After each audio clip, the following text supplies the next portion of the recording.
You don't forget the sound of your own name being mispronounced during a $200 million compliance briefing. Karen, Max drawled like he'd only ever seen it written on an invoice he hadn't paid. Let's not bore the room with all that legalese mumbo-jumbo, yeah? The room chuckled. I didn't. My name's Karen, not the help, and certainly not optional when you're dancing with the Department of Defense in heels and a clearance badge. 4 years ago, under Harold, the original CEO, I could have slapped a clause from Title 48 on the table and he'd nod, grunt, and say, if you say it's required, it's required. Harold wasn't warm. He called his grandkids little tax deductions. But he knew one thing: the only thing standing between our firm and $1 million audit was me, a binder, and a red pen. I didn't do flashy. I didn't give pep talks. I read the clauses no one else dared highlight, tracked export control down to the comma, and kept us off every naughty list Uncle Sam ever drafted. That world? It ended the second Max showed up in his rented charisma and startup buzzwords. Max, the founder's only son, back from consulting in Zurich, whatever the hell that means when your resume's just a LinkedIn headline and a headshot with too much jawline, was suddenly interim CEO. A job title padded with interim and ego, no clue where the emergency server backups were stored, and less idea what a key personnel clause even was. Quick pause: if this story already feels like your office, your life, your Tuesday, consider hitting that subscribe button and tossing us a like. Helps the team out more than a catered lunch that HR swears counts as morale boosting. Let's keep going. First week of Max's reign, he declared modernization starts with mindset. Second week, he brought in a digital transformation consultant who thought Gantt charts were a form of abstract art. By week 3, he started calling compliance optional bureaucracy. I was told I might find more value focusing on back-end workflows, which is rich coming from someone who thought SOC was a type of footwear. And I noticed it. The shift. No more weekly check-ins. My access to federal audit portals, downgraded pending review. Legal stopped looping me in on updates. Hell, I wasn't even invited to the contractor milestone dinner, the same one I wrote the contract for. They sat around drinking overpriced Chardonnay while I reviewed a 20-page annex on breach scenarios alone in my office, reheating leftover tie and wondering when I became invisible.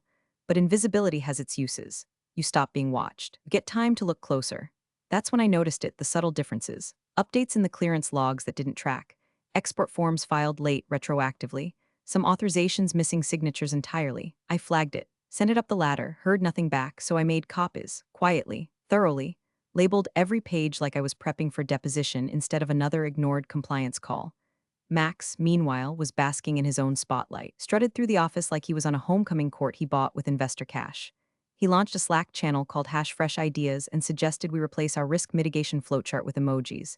Legal tried to push back briefly. Then they got the memo: align or be reassigned. I wasn't scared. I was irritated. There's a difference. Max treated the federal contract like a pitch deck, like it needed sizzle. But contracts like ours don't want sizzle. They want acronyms, filings, personnel accountability, and a blood oath that your background check clears higher than a senator's. Max had no idea that removing me wasn't just a bad idea.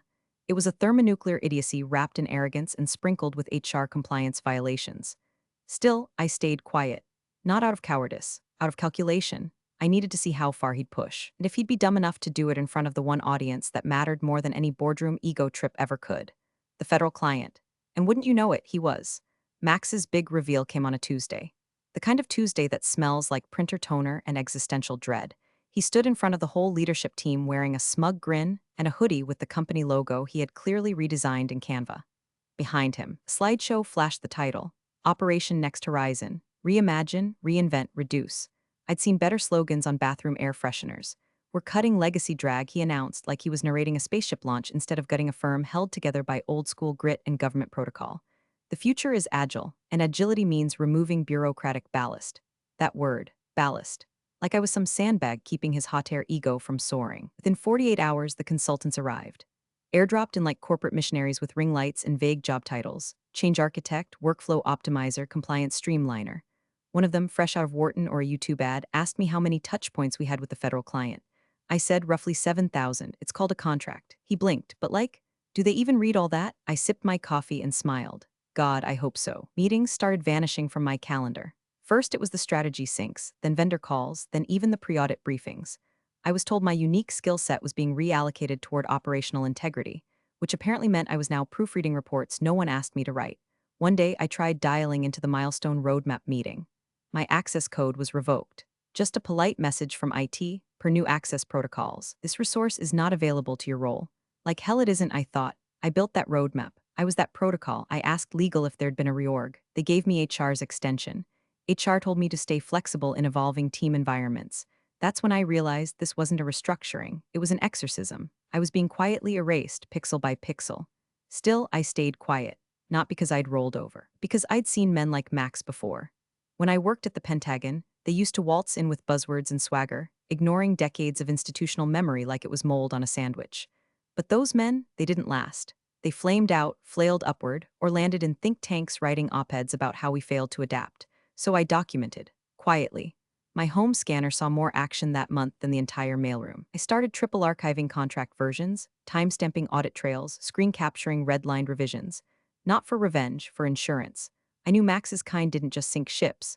They blamed the crew while lighting the matches. Then one Thursday morning, while I was cataloging Clause 14.7 revisions, a new email slid into my inbox. The sender, the lead contract officer from our federal client. Subject line, clarification. Inside, just one sentence, will you still be attending the upcoming milestone presentation? No greeting, no signature, no CCs, just that sentence like a pin pulled from a grenade. I read it 5 times. They knew something was off. Maybe they'd seen the org chart shuffle. Maybe Max had flapped his gums in a vision session. Maybe they'd noticed the new faces flooding their inbox without any security clearance codes. But this was them knocking softly before flipping the table. I hovered over the reply button. I could have written a manifesto. Could have attached the archived clearance log, the flagged audit errors, the entire list of modernizations that violated at least 3 sections of our MSA. Instead, I just closed my laptop. Not out of defeat, out of restraint. Because if the client was asking me whether I was attending, it meant they were already questioning him. And the last thing you do when your enemy is lighting the fuse? You let them. You sit back. And you let them forget you're still holding the detonator. There's a peculiar silence that falls right before a career implodes. Not the kind that screams or slams doors, but the kind you hear in a conference room when every executive's breathing is synced to the hum of the HVAC and no one dares blink. That's the silence I stood in. Milestone presentation was scheduled for 9 a.m. sharp. Federal client, internal leads, legal, ops, risk, all present. We were streaming from 2 cities, 3 time zones, and 1 very expensive contractor portal. The kind of meeting where showing up with the wrong badge used to trigger security alerts. Where I once had to stop a session because someone said NSA over Zoom without encrypted credentials. I was mid-slide. Section 6, Annex F. Compliance milestones met. Risk mitigations in progress. On screen, a chart showing export control audit flags, each one documented, dated, and cleared. That's when Max leaned forward. Sorry, just gonna jump in here, he said, all charm and shark teeth. Karen's done a fantastic job laying the groundwork. Really, let's give her a round of applause for her past work. I didn't move. No one clapped. He smiled tighter, that said. We're pivoting to a more agile compliance model. Less paperwork, more velocity. We think that aligns better with where federal priorities are headed, don't you? The client didn't respond. Neither did legal. I could feel the attorney from procurement actually stop breathing. Max turned to me like a magician finishing a trick. Karen, you're welcome to stay on in an advisory capacity during the transition, but as of today, we'll be going in a different direction. There it was. Fired me? Mid-sentence, in front of the client, on a federally recorded call. No HR, no offboarding packet, just a warm public thank you and the professional equivalent of a push broom to the ribs. I didn't ask questions, didn't raise my voice, didn't say a single thing. I closed my laptop. Not a slam, just a soft click that somehow echoed in the room louder than any scream. Then I slid the USB with the full milestone packet into my leather folder, stood up, smoothed the front of my jacket, and walked out without a word. Behind me, chairs creaked. You could practically hear legal's ulcer forming in real time. The federal client, the same man I'd walked through a hurricane of audits with, who once called me from a layover in Qatar to confirm one clause in a cybersecurity addendum, remained stone-faced. Didn't blink when I was cut off. Didn't flinch when I stood. But as I reached the door, I heard the scrape of his chair. He stood, said nothing. Just gathered his notes, picked up his water bottle, and walked out after me. Didn't glance at Max, didn't log off the call, just followed. We walked in silence down the hallway. I didn't ask where he was going. He didn't ask where I was headed. It felt like 2 people leaving a funeral, his expression unreadable, mine buried under years of practiced corporate composure. When we reached the elevators, he pressed the button, looked straight ahead, and said your slide was flagged as required in our internal prep. Annex F, I nodded, it still is. The doors opened, he stepped in. I didn't. As they closed, he turned just slightly and said, understood. Back upstairs, Max was probably high-fiving some consultant named Blaine, already drafting a LinkedIn post about streamlining legacy structures. What he didn't know, what he couldn't even begin to fathom, was that he hadn't just cut a roll. He just severed the one name tied to the contract's compliance validity. The literal human linchpin holding our federal clearance in place. But I didn't rush to explain. I let the doors close. Let the silence settle, because the fuse had been lit, and the building was still full. The echo of that meeting hung in the building like the smell of burnt coffee, bitter, wrong, impossible to ignore. By 10:07 a.m., the hallway outside the conference room was a graveyard of confusion. Max strutted out like he'd just executed a flawless coup. "We're moving fast now," he told one of the consultants, slapping his back like they'd just closed Series B funding instead of torpedoing a federally regulated contract. Old systems don't scale. Meanwhile, the rest of the leadership team sat frozen around a half-finished fruit platter and the smoking crater of a catastrophic decision. The federal client never returned to the call. No goodbye, no thanks for your time. Just one chair left conspicuously empty and a login that read connection lost, but everyone knew it wasn't a tech issue. People whispered. Legal held an emergency huddle behind closed doors. Procurement started cross-referencing the milestone submission schedule like they were trying to solve a murder with only a spreadsheet and a bottle of Advil. I knew because Jenna from legal texted me exactly that. "What the hell just happened? You okay?" I didn't answer, not yet. Max was too busy to notice the tension. He was busy dictating his version of events to the PR rep. "We've streamlined," he said. Karen was vital, past tense, but we're building a more flexible compliance narrative. A narrative, not a policy, not a clearance, a damn story. They were already drafting the press release, some jargon-filled swill about forward motion, agile restructuring, and legacy optimization. None of them realized yet that the real story wasn't being written by PR. It was already being composed in the federal agency's logs. At 2:42 p.m., while Max was still in meetings about branding the transition, I got a secure Proton mail notification on my phone. Government domain. No greeting. Just a single line, off the record. "What's your availability next month?" I stared at it for a moment, sitting alone in my kitchen, coffee cold, binder still zipped tight beside me. That line told me everything they knew. Not just that I'd been cut, but what it meant, what it jeopardized. Max might have been playing musical chairs with department heads and legacy titles, but the client had one thing on their mind, continuity. And I was the continuity. My name on paper, on clause, on clearance. I was the signature that made compliance valid. The person who could legally sign off on handling restricted datasets, who had sat through the background checks, the psych evals, the 3-hour quarterly audits that Max couldn't even spell. I clicked reply, typed only one sentence. "Depends who still has clearance." Then I shut my laptop again. Outside, Max was still marching forward like a man holding a map to a building that was already on fire. He didn't understand how any of it worked. Didn't understand that I was the named officer. Didn't know that Clause 9.4 in the MSA locked certain responsibilities to specific personnel, non-transferable, non-replaceable without written federal approval. Didn't know that the contract he just butchered like it was a pitch deck for a VC meeting didn't belong to the company. It belonged to me. By Friday morning, I stopped receiving internal emails. Access to the company drive? Gone. Key fob deactivated. Benefits page, your credentials are no longer valid, but I wasn't worried. Because silence is only terrifying when you don't know what's coming. I did, and I'd already laid the wires, the paper trail, the logs, the archived emails, the original signed versions, the flagged compliance slips they tried to streamline into oblivion. I'd backed it all up, stored in two places, one with my lawyer, the other already in the cloud folder I'd shared with the client 6 months ago for redundancy. The kind of redundancy Max just cut without blinking. And now it was just a matter of waiting. Let the building hum with confusion. Let Max spin his story. Let them all wonder where the storm was coming from. Because it wasn't coming. It had already arrived. 3 months before Max's little TED Talk cosplay in the conference room, I was buried under a mound of export documentation so dense it could have legally been classified as geological sediment. I remember it clearly because that's when the first error popped up. Clearance log, May 3rd. Document ID 4887F, labeled Compliance Verification Annex G, supposed to have my sign-off. It didn't. Instead, it was stamped with the initials of a contractor named Evan, who once asked me what ITER stood for like it was a Pokemon. At first, I thought it was a glitch, a clerical fumble, something innocuous until it happened again. May 8th, May 15th, June 2nd. Random initials, missing timestamps, backdated access logs. Someone was doctoring entries, or worse, automating them to skip the approval flow entirely. Dangerous enough on its own. Criminally negligent if discovered during a federal review, so I flagged it. Emailed legal, attached screenshots, bullet-pointed the anomalies. Even color-coded them for maximum readability because I'm a professional, not a vigilante. Crickets. A week later, I escalated to risk. The response: "We'll circle back once the reorg dust settles." Translation: shut up and don't rock the yacht Max just bought. So I did what I always do when the walls start leaking and everyone pretends it's just condensation. I documented, I printed, I archived, I watermarked. I compiled a version-controlled backup of every discrepancy and had them notarized. One copy in my home safe, one in my lawyer's office. One uploaded to an encrypted cloud server under a name that would mean nothing to anyone without knowing the exact five-letter acronym buried on page 27 of our master services agreement. And just in case someone decided to get clever, I had a second binder labeled "If I'm hit by a bus," which I jokingly kept next to my cat's flea medication. But I wasn't just protecting myself. I was setting a trap, because I knew Max didn't read contracts. He skimmed headlines. He thought named officer was a ceremonial title, like best dressed or most likely to be deposed.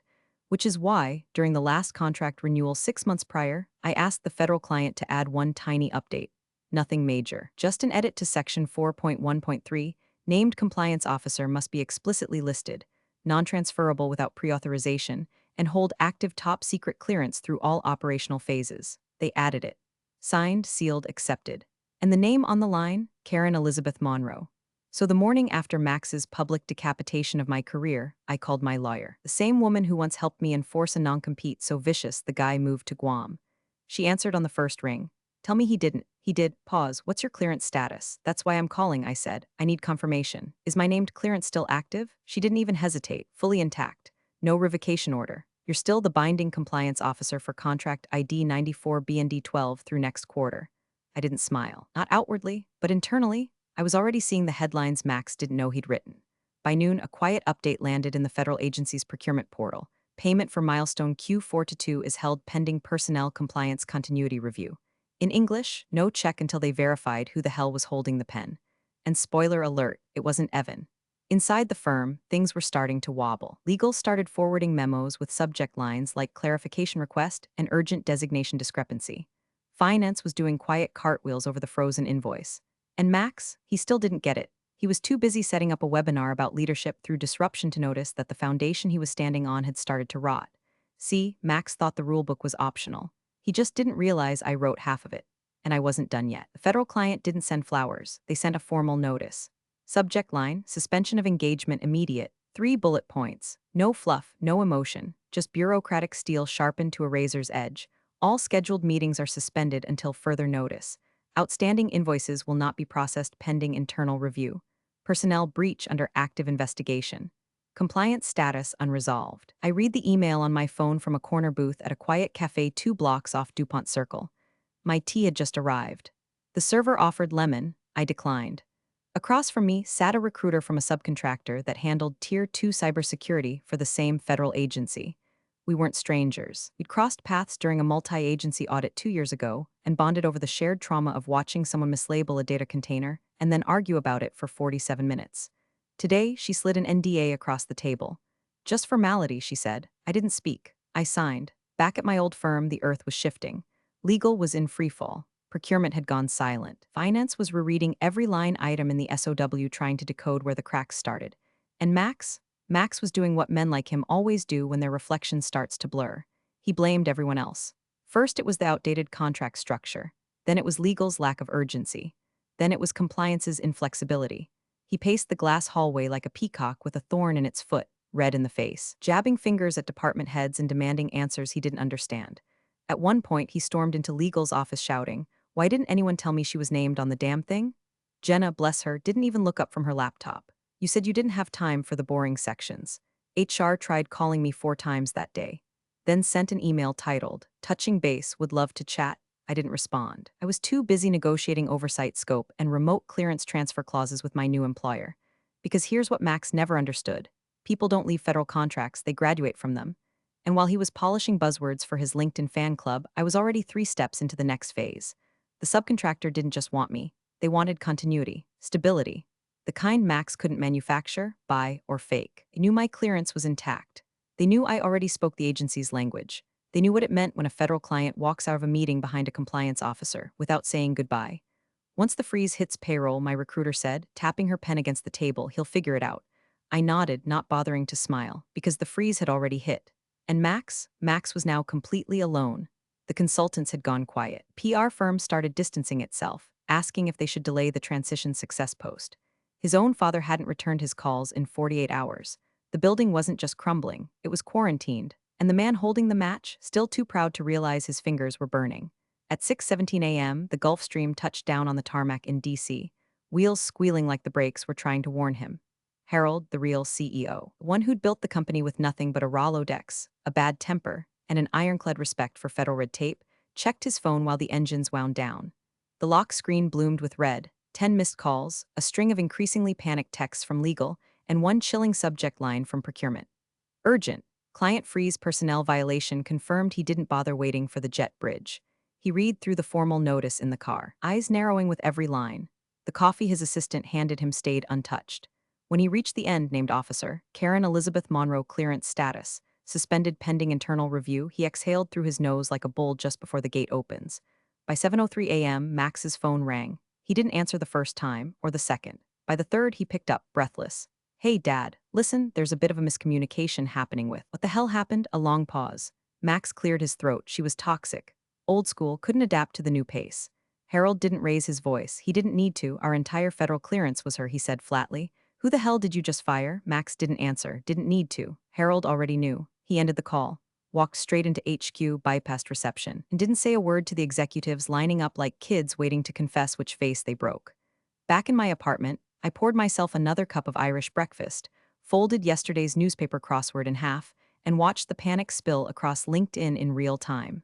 First, the firm's public calendar went dark, meetings removed, visibility restricted. Then, a few sharp-eyed industry folks noticed the federal agency's name had quietly disappeared from the client list on the homepage. Then came the update from an anonymous industry blog. Top-tier Fed contractor under scrutiny after named officer removed without notification. The firm issued no statement, because there was nothing to say. They'd fired the one person who held the clearance, the relationships, and the keys to the audit trail. Now the guy who called me ballast was being called something far worse by his own board. Inside the building, Harold convened the emergency roundtable. Legal, pale and blinking too much. Finance, borderline hysterical, worried about cash flow gaps and the domino effect of a frozen quarter. Procurement, holding a printout of the original MSA with my name highlighted in 6 places. And Max? He tried to lean back, put on that smug grin. "I was trying to bring in new blood," he offered. "We needed to innovate. You needed to shut up and read," Harold snapped. "You fired the person whose name is the contract." Dead silence. HR tried to chime in with, "We followed offboarding protocols." Harold cut her off. "I don't care if you gave her a fruit basket. You let a 20-something consultant tell you to delete our federal standing like it was an outdated spreadsheet." He stood slowly, picked up the binder from procurement, and walked out of the room without another word. Meanwhile, I was just finishing my tea. Phone buzzing silently on the table with a message from my lawyer. "They want to talk. I told them you're unavailable per your new contract." I turned the phone face down and opened the crossword, 5-letter word for consequence. I smiled. Flame.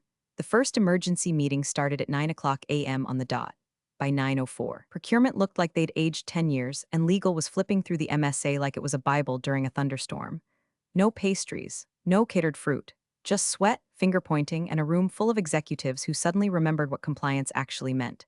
Harold sat at the head of the table, glasses off, elbows on the wood. He hadn't spoken yet. He didn't need to. His presence was enough, like someone had put a loaded shotgun in the middle of the table just to see who flinched first. Max tried to open with charm. Again. "We're actively identifying a new officer to maintain continuity," he said, slick as ever, voice like a bad sales pitch. "We've got leads on 2 candidates who," legal cut him off. Literally raised a hand. "We're not identifying anyone," she said, voice dry enough to choke someone. "We're reading the agreement." She flipped to section 4.1.3 of the Master Services Agreement. Loudly. "All compliance responsibilities related to data handling, federal audit response, security control validation, and milestone clearance shall remain under the authority of the named compliance officer, identified as Karen Elizabeth Monroe. This designation is non-transferable and must be authorized in writing by both parties and verified through current clearance records maintained by the issuing agency." No one breathed. Legal snapped the binder shut. "The client won't resume communication until she is either reinstated or someone with equivalent clearance is approved by them. Until then, all milestones, payments, and deliverables are frozen." Max opened his mouth, closed it, tried again. "That language isn't binding," he said, panic leaking through his smile. "It's just legal scaffolding, there's wiggle room." Harold turned to him slowly. "Max," he said, voice like frost cracking over a lake, "the only wiggle here is you twisting in your chair while our contract dies on the table." Someone in finance muttered, "Jesus." By noon, Max was officially removed from all compliance conversations. Not reassigned, removed. No access to federal folders. No visibility on client comms. His Slack account was deactivated mid-sentence during a thread where he tried to brainstorm a recovery narrative. He left the building an hour later. No announcement, no farewell. Just a hoodie pulled over his head and a box of desk junk carried out like a sitcom extra who didn't make the final cut. That same afternoon, I got a call. Unknown number. I let it ring twice, then answered. Karen Monroe? Yes, this is Robert from the agency. I'm calling to discuss a new position. Full oversight of the federal portfolio, direct reporting to our internal governance board. You'll liaise independently with full autonomy. I didn't respond right away. He continued we'd consider it a strategic move. Your continuity, your documentation, your discretion hasn't gone unnoticed. That last part almost made me laugh, but I didn't. I said only what needed saying, send the terms. He did. 20 minutes later, the PDF landed in my inbox. It wasn't just a job. It was elevation. No politics, no middlemen, no maxes with MBA certificates, and no understanding of what classified handling really required. Just me, a direct line, and the agency that already knew exactly what I brought to the table because I'd built the table. Harold sent a message too through my lawyer. 3 words, we made a mistake. I didn't reply, because silence, when it's earned, is louder than any gloat could ever be. Let them scramble. Let them chase signatures and clearance forms and audit logs like children picking up broken glass. I was done speaking. My name had already spoken enough. The fluorescent lights hummed low and steady, like they'd been waiting all morning just for me. I stepped through the glass doors of the agency's intake center, the kind of place that smelled like old carpet and ironclad authority. No front desk smiles. No receptionist on a headset pretending to be busy. Just a manila folder with my name printed in black and a security officer who checked my ID twice, then handed me a visitor's lanyard without a word. Down the hall, third door on the left, the room was small, windowless, 1 table, 1 chair, and 1 man already seated, stoic as ever, his expression unreadable. Posture exactly like it was the last time I saw him, when he stood up in silence and followed me out of that boardroom. He nodded once. I nodded back. He slid the badge across the table. I picked it up, not rushed, not emotional, just correct. Like the final piece of a puzzle that had been hiding in plain sight under the couch of someone else's arrogance. Your clearance is reinstated under direct portfolio control, he said. No intermediary approval required. I'll route documentation through you going forward. I didn't smile. He didn't ask questions. I signed the line beneath the seal. Initialed the clause below it, yes, that one. The one Max didn't read, the one that made my name the lock and the key. When I stood to leave, he added, we'll issue transition guidance to the prior contractor. Already received the notice, I said softly. They just don't know it yet. Back at the firm, my former firm, the scene was colder. Harold sat alone in the war room, tie undone, staring at a printed copy of the agency's official freeze extension. No meetings, no payments, no access. Just a bold line at the bottom, we will reassess contract eligibility when personnel integrity has been restored. The phrase hit like a hammer wrapped in velvet. Personnel integrity. Not operational readiness, not scalability, integrity. One thing they'd fumbled while chasing metrics and gutting muscle for the sake of modernization. The firm's inboxes were silent. The contractors had gone dark. And Max was nowhere. Rumor was he'd left the country, personal leave, the statement said, though no one was buying it. A man who confused clearance with clout doesn't survive long in an industry where your reputation isn't just your currency, it's your license to operate. Meanwhile, my phone buzzed once. Message from my lawyer forwarding one last internal memo. Subject, urgent, strategic re-engagement planning. I didn't open it, didn't need to, because everything had already been said. In the logs they ignored, in the clauses they skimmed, in the badge now clipped quietly to my jacket. No vengeance, no press release, no dramatic email chains, just a quiet name on a line that meant everything, and a building full of people who finally realized what it meant too late. As I stepped back into the sunlight outside the agency, a gust of wind caught the edge of my coat.